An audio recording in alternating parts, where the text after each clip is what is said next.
Salutations, respected viewers. I am George from Ireland.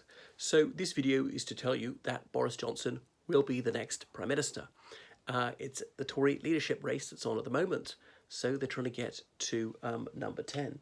By the 7th of July, it'll all be over. I suspect slightly earlier than that. So there were 13 Conservatives who were seeking to be leader for this time, and obviously therefore Prime Minister, since the Conservatives are in government. But James Cleverly and a couple of others dropped out. Some of those who thought about going for it didn't get the nominations. So only 10 went to this first stage of the election, as election for Conservative members of Parliament only, not Conservative peers. He'll whittle it down to 2 candidates, and those 2 candidates will be presented to the membership of the Conservative Party, about 130,000 ordinary members of the party who will vote to pick their leader. Why does the Parliamentary Party narrow it down to only 2 candidates? Otherwise, if they went straight away to the mass membership might pick someone whom the Parliamentary Party couldn't work with. These parliamentarians, they are cheek by jowl with the other MPs every single day. They know them on a personal level, and so that's why it's important that the Parliamentary Party doesn't have a leader foisted on it who it just can't abide. Boris Johnson's birthday is coming up very soon, 19th of June. I suspect he'll have more good news then on the second round. So Bojo, as he's commonly known, is one of the most recognisable, he is the most recognisable figure in British politics. He's the only one who's known mononymically. If I were to say Boris in the UK, people know who I'm talking about. Now, he's partly got the advantage of that being an unusual surname in this realm. So he possesses an appeal which reaches far beyond the Tory faithful. Even Ken Livingstone, his nemesis for the mayoralty of London, Livingstone went on television to say when Boris was on Have I Got News For You, even he would be watching because Boris just has charisma and wit in spades. So he's ebullient, he's effervescent, and he's by turns dishonest, ruthless. He's always self-seeking, but he's simply impossible to ignore. He's just the indispensable figure of British politics, love him or loathe him. So he's quite polarising. He's a Marmite figure. Conservative leadership contests used to be biannual, around about the millennium. When the party was in a flat spin, it's that time of year again. So there are about 320 Conservative MPs, bearing in mind a few decamped to that independent group that's going nowhere fast. And in this first round, Boris Johnson, he topped the poll. He got 114 votes. So that exceeded expectations because MPs have been asked, are you willing to declare your hand? You're going to say in advance who you're going to vote for.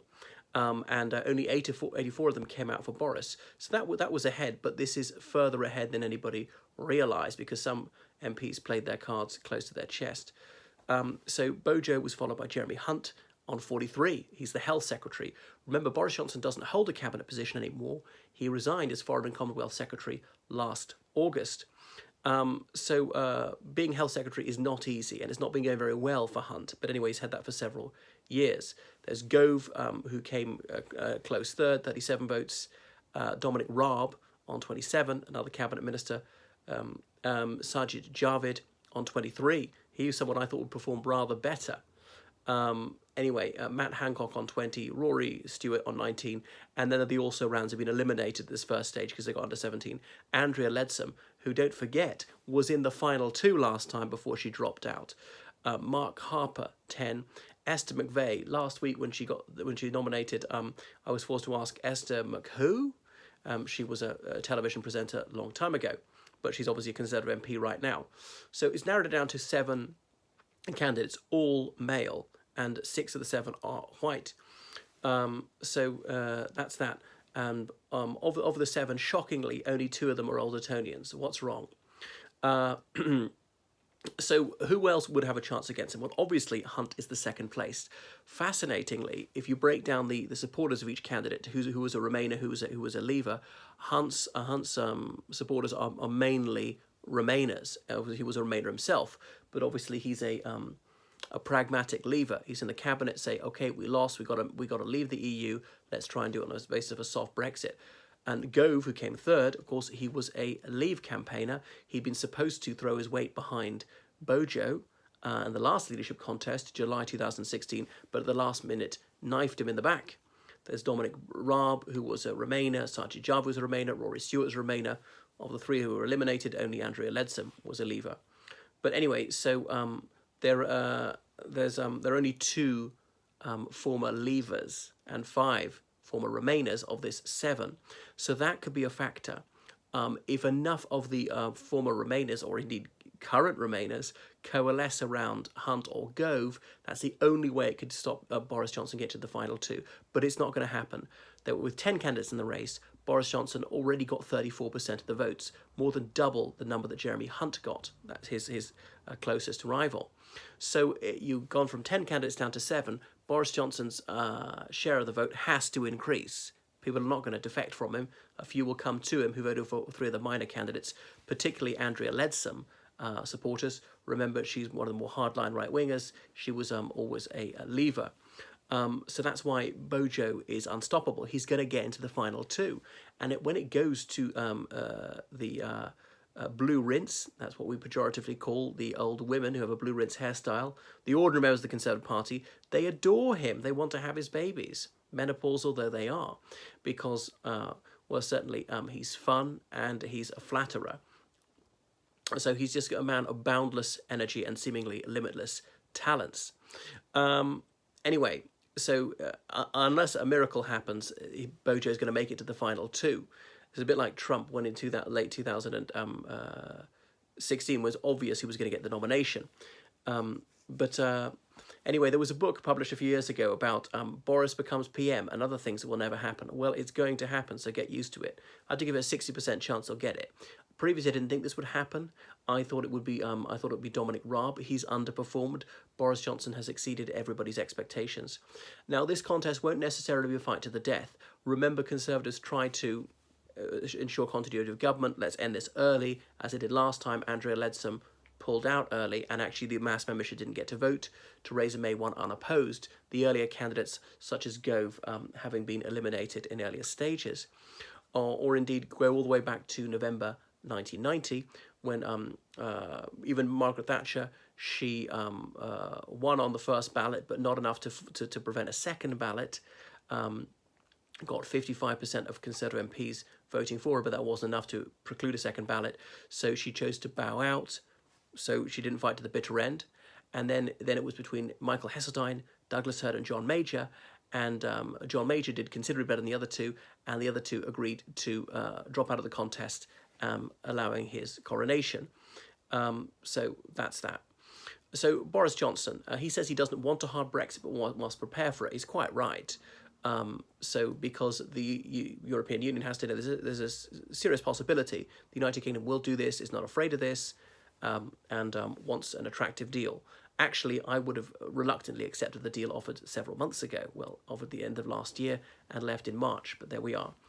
But the European Union has said it's not up for renegotiation. We are not going to have another parley about this. We are sick of this, and I'm fed up to the back teeth of it as well.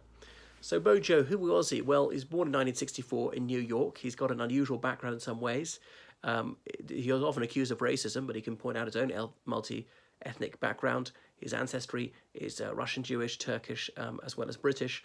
He comes from a very distinguished family on both sides. His father was an MEP.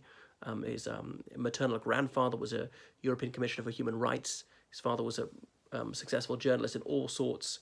His brother's a Conservative MP, and blah, blah, blah. So he went to Eton, Oxford. He points out he wasn't that well off. He got a King's Scholarship to Eton. He was at Balliol College, Oxford, one of the best colleges. He got a 2-1 in classics. Come on, as a King's Scholar, he got a first. He was president of the Oxford Union, and notably his rival Gove was also president of the Oxford Union only 2 years after Bojo. And Bojo was always a slippery shit. In the mid-80s, the Social Democratic Party existed. They're now part of the Lib Dems. And the SDP was very much en vogue at the time, so he joined the SDP just to grub for votes. So he's a man who will do anything for his own advancement. He has only one principle, and that is Boris Johnson. So he's often been accused of racism. When he was a stellar journalist, writing for the Daily Telegraph, their Brussels correspondent, then editor of The Spectator, and he let Taki, that bloke Theodorakopoulos, the Greek chap, publish articles. Many people said there was a racism in there when Taki was suggesting black people were just less intelligent than whites. There were controversial remarks about Liverpudlians in that magazine. Again, Bojo didn't write them, but people said he should have censored them. And he's been censured for loads of things, saying Papua New Guineans going for chief killing and cannibalism, calling black children pickaninnies. In more recent years, saying Muslim women wear a jilbab, look like letterboxes, and so on. Notoriously, someone asked him for the address of a journalist who had said something disobliging about convicted fraudster Darius Guppy, and Darius Guppy wanted the man's address to go around to give this chap a thorough thumping, although I think in the end Bojo didn't supply the address. So Bojo seemed to be too friendly with Trump, and people were saying that Bojo demands a bojo from his secretary under the desk. So he is a notorious womanizer. He married Allegra Mostynone when he was very young, but he was committing adultery not long after the honeymoon, and then he divorced her and married Marina Wheeler when she was 8 months pregnant. Marina Wheeler, the well-known left-wing barrister. And then marriage did not prevent him wandering. He was never faithful to the marriage bed, having affairs with the journalist Anne McElvoy and Petronella Wyatt, and he secretly siring a love child with an art consultant 10 years ago. Bojo strove to keep that out of the newspapers, but he didn't get an injunction. So he's had 5 children and 1 abortion. Well, he didn't abort the pregnancy himself, but his paramour Petronella Wyatt did, and it was all over the newspapers. So he is not shy about telling porky pies when he thinks that will protect his reputation. So he's been caught telling flagrant lies on many occasions. There's the notorious £350 million a week one. That's probably the one that's politically significant. A lot of these are to cover up his private life, which could charitably be described as colourful. Now, I'm not one to moralise, doesn't bother me in the least how many lovers he has. So Bojo is MP for Uxbridge right now, and he is very much a Londoner. That's a crucial thing to recognise him. He's not a rural Conservative. He's more cosmopolitan than that. So he was MP for Henley, and that's a town in Oxfordshire, as in Henley Royal Regatta, from 2001 to 2008 when he stood down because he became Mayor of London. And he succeeded Michael Heseltine, who'd been there. Michael Heseltine, Conservative Deputy Prime Minister under John Major. So there are some similarities between them, and there's some stark contrasts. Heseltine had a very high media profile. He's known as Tarzan. He was very eye-catching, and he had an opinion of himself as high as the Himalayas, like Bojo, who's a man of vaulting ambition, and wrote a back of an envelope plan in the 1950s about his plan to be Prime Minister in the 90s, but he only became number 2. There are similarities. Heseltine's more of a one-nation Tory, and it was the arch Europhile who was always for railroading through European integration. Even the teeth of opposition from grassroots Conservatives was Bojo tended the other way. But I suppose Heseltine, much though I loathe him, I acknowledge that he sincerely believes that, and he's been unwavering in that. Whereas Bojo, it's all a matter of calculation about what gives him the best chance of clambering up the greasy pole, and he looks like he's going to succeed. And so there are more striking parallels between them. Heseltine, Defence Secretary. In 1986, he walked out of a cabinet meeting to resign. A dramatic moment. It was over the Westland helicopter issue. Should the British Army buy Westland helicopters from the United States or buy one from the EEC? And Heseltine favoured the EEC one. But anyway, he was hoping that would help bring down Margaret Thatcher. The Conservatives doing fairly badly in the polls. The Falklands gloss had worn off. The miners' strike gloss had worn off. But it didn't happen. The Conservatives won the 1987 election handily. He had to wait till 1990 when his moment came over the community charge, and Heseltine was even willing to do a great disservice to his party by calling it the poll tax, which is what the Labour Party called it in order to make it toxic. But it didn't quite work out for Heseltine. He didn't become Prime Minister, but yeah, he came very close. So 2018, Bojo, Foreign Secretary, was up at Chequers, the Prime Minister's countryside retreat, for a weekend meeting about the Brexit negotiations, and seemed to be nodding along in assent to what was said, but the next day resigned. He found it all completely unacceptable. And in accepting his resignation, the Prime Minister said, well, I'm very surprised because you acquiesced at the time. So presumably he was thinking this would collapse her leadership. Well, perhaps it did, but was more a slow burn. It took almost a year and several defeats in the House of Commons. So why was he put in the cabinet after all? Is very much, I think, as LBJ would say, let's have him inside the tent pissing out, because he can create such a splash that he could sink your boat if he's not part of the cabinet. So He is so much fun, and he's been dubbed Beano Boris. You should read The Private Eye, this scabrous satirical journal of British public life. If you ever want to really know what's going on in the United Kingdom, you need to read that one. It picks up all the inconsistencies, all the hypocrisy, all the underreported scandals in the UK, and it's a scream. Been very fun going since the early 60s. So Ian Hislop edits it, and Hislop was on Have I Got News for You, this comedic news program with Boris Johnson many times. Anyway, because there's so much about Bojo which is cartoonish, and the Beano was a children's cartoon years ago, so he's like a cartoon character. He's almost like a self-caricature Bojo. He's hamming it up, the public school affectations, larding with all these anachronistic expressions, deliberately messing his hair up, affecting this buffoonish persona. It's all studied and trying to come across as dim, that everybody knows he's got a razor-sharp intellect, an exceptionally gifted journalist, and no mean satirist himself, and has a fantastic public rapport, a fabulous speechifier. And I know it was a brilliant and very droll orator even in school days from people who knew him back then. But they do say about British politics is the obvious one who never gets it, particularly in the Conservative Party. Look at Ken Clarke, thrice defeated for the leadership. All right, in 1997, he appeared to be a shoo-in. In 2001, he appeared to be, well, a more obvious candidate to win, rather than Ian Duncan Smith, who's relatively inexperienced and was distinctly lacking in the charisma department. David Davis, go back to 2005, he led in the first round for the Conservative leadership. Michael Portillo in 2001, well, some people thought that he would get it, but he didn't even get into the final two. He'd been a front runner initially. Or, as I say, Michael Heseltine back in 1990, people thought he would get it. And it's replete with examples of the supposed obvious person who doesn't get it. Or even Bojo in 2016, partly he bottled it when he was betrayed by Michael Gove. So, I mean, Bojo's going to beat anybody else who might be in the final two, because Jeremy Hunt, fairly safe pair of hands, not terrible, no skeletons in his cupboard, a bit on the bland side, which is obviously a sharp contrast with Bojo. Jeremy Hunt, who couldn't even remember his wife's nationality. She's Chinese, not Japanese. So he's experienced, he's respectable, but that's that. Just really lacking an oomph. Michael Gove doesn't have a wow factor. He was a Times journalist for years. More of an interesting life story, having been given up by a single mother for adoption when he was little. He comes from Aberdeen, and there are very few Scottish Conservative MPs. But yeah, he sits for, I think it's Surrey Heath. But he seems to be a slime ball. He was a Judas towards Boris Johnson. No, he's just not likable. And these revolutions about cocaine use come exactly the wrong time. Well, he told the truth about it. But he was taking cocaine at the same time for demanding more stringent punishment for those who did so. Well then, hand yourself into the police. Demand to be prosecuted. You can even fund a private prosecution against yourself. So Bojo smoked cannabis. I mean, the way he behaves, I think he's smoking it even every day now. And admit he's taking cocaine sometimes. But he gets away with things that other people would not be forgiven for. So there's Dominic Raab, who again is on the bland side. He lacks a wow factor. But again, he's a plodder, although he's very brainy. Got a first-class degree in law from Oxford, and he's, what else was I going to say, was a city solicitor. So notably, of the top four of them, all of them went to Oxford, and all of them represents constituencies in southern England.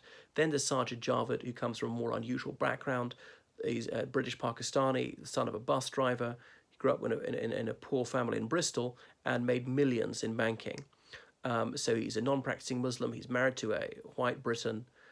So perhaps he's the face of new multi-ethnic Britain and would appeal to people who wouldn't normally consider voting for the Conservative Party, which seems to finally have exorcised the ghost of Enoch Powell over 50 years after his notorious Rivers of Blood speech. So Matt Hancock, again, he's a bit of a policy wonk who's gone a bit too far. Was he a Treasury economist or something like that? Another Oxonian. But not terribly exciting, just not terrible either. But he's way down the meadow. He might have a shot at this in 10 years or something like that. Rory Stewart, likewise, who also went to Eton, was briefly a member of the Labour Party. That could be thrown back at him. And was in the Foreign Office, was tutor to Prince William, and even was some sort of provincial governor in Iraq after the liberation. But Again, I just don't think he has a broad appeal. A lot of people lack the common touch. They're not terrible. So that's why Bojo holds most of the cards. Okay, he's got a lot of scandals, but we know about that, and you made your mind up about him. I don't think he's got as much public appeal as he used to, and he will be a divisive figure because although there are people who adore him, there are people who despise him in the Conservative Party, who see him for what he is. He's a showman, and he's really all out for himself. He's all in this for what he can get. Anyway, bonking Boris, as he's often been called, because as I said, he is such a Lothario, and I have see no reason to believe he will stop this behaviour when he's First Lord of the Treasury, and the Prime Minister starts shagging around. That's a bit more of a controversial issue. And there have been upsets, like 1975. Nobody thought that Thatcher was going to become leader, and she did. So, as I say, I give him a 60% chance. He's not a complete dead cert yet. But that's that. We shall see. He's going to finally realise his ambition. What will a Conservative leadership under him look like? Well, as they say, I can't remember who said it, you campaign in poetry, but you govern in prose.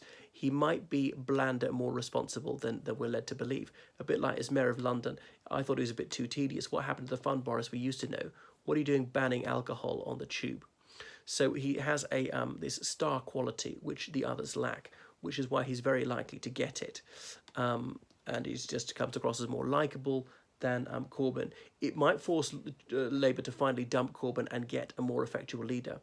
But otherwise, a few months ago, I had been thinking the next general election would be Sadiq versus Sajid, because Sadiq Khan, Labour Mayor of London, well, he's only been there for 3 years. He might choose to step aside after 2020 and try and become leader of the Labour Party, because he's probably the most credible person they have.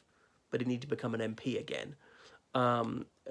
Because Labour's just not making enough progress under Corbyn, when really there's such civil war in the Conservative Party. Labour should be well ahead. But that's that. Remember where you heard it first. Bojo's going to get it.